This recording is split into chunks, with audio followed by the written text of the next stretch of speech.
Ano po ako. At sabi nila, birthdays are milestone daw sa buhay natin.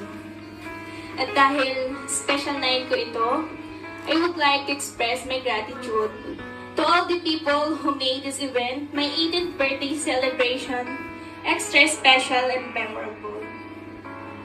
I will never forget this special occasion in my entire life.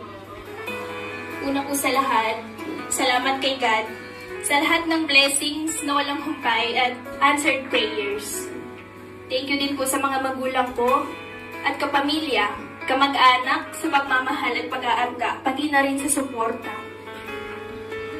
Kayo po ang laging inspirasyon ko upang ipagpatuloy ang mga pangarap ko. Sa mga kaibigan, sa lahat ng taong part po ng buhay ko. Salamat din sa inyo.